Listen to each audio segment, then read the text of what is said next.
श्री गुरुदेव दत्त आध्यात्मिक परिक्रमा या चॅनलमध्ये आपले स्वागत आहे.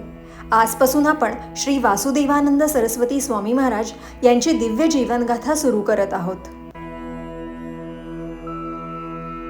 19व्या शतकातील भारतात धर्म आणि संस्कृती संकटात सापडली होती. ब्रिटिश सत्ता भारतात मजबूत होत होती. लोक आपल्या परंपरा आणि धर्माचा खरा अर्थ विसरत चालले होते. अशा काळात दत्तप्रभूंनी एका महान संताला पृथ्वीवर पाठवलं. ही आहे कथा श्री वासुदेवानंद सरस्वती स्वामी महाराजांच्या दिव्य जीवन प्रवासाची. त्या काळात वैदिक धर्माची मुळे डळमळीत होत होती. समाजामध्ये गोंधळ आणि संभ्रम वाढत होता. लोकांना धर्मातील तत्व समजेनासं झालं होतं. परंपरा फक्त रूढी वाटू लागल्या होत्या. समाजाला गरज होती अशा एका दिव्य व्यक्तिमत्वाची जे स्वतःच्या आचरणातून धर्म शिकवेल. गाणगापूरचा दैवी आशीर्वाद.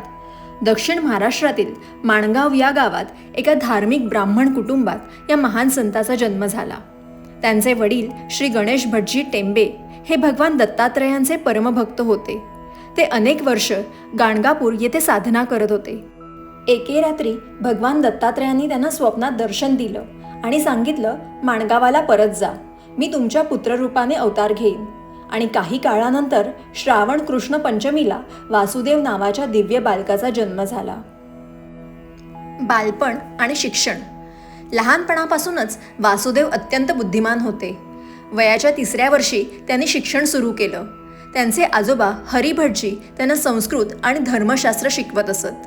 अल्पवयातच त्यांनी संस्कृत व्याकरण, काव्य आणि धार्मिक ज्ञान आत्मसात केलं. त्यांची स्मरणशक्ती इतकी विलक्षण होती की एकदा ऐकलं की ते कायम लक्षात राहत असे. कठोर साधनेची सुरुवात. मौंजी बंधनानंतर त्यांच्या जीवनात मोठा बदल झाला. दररोज संध्यावंदन, गायत्री मंत्रजप, श्री गुरुचरित्राचं वाचन हे त्यांच्या जीवनाचा भाग बनलं. ते अत्यंत सात्विक आणि शिस्तबद्ध जीवन जगत होते. त्यांनी तब्बल 24 लाख गायत्री मंत्रजप पूर्ण केला होता. ही होती श्री वासुदेवानंद सरस्वती स्वामी महाराजांच्या दिव्य जीवन प्रवासाची सुरुवात. पुढील भागामध्ये आपण पाहूयात ब्रह्मचर्याश्रम, कठोर साधना, वेदाध्ययन आणि मंत्रसिद्धीचे अनुभव. श्री गुरुदेव दत्त.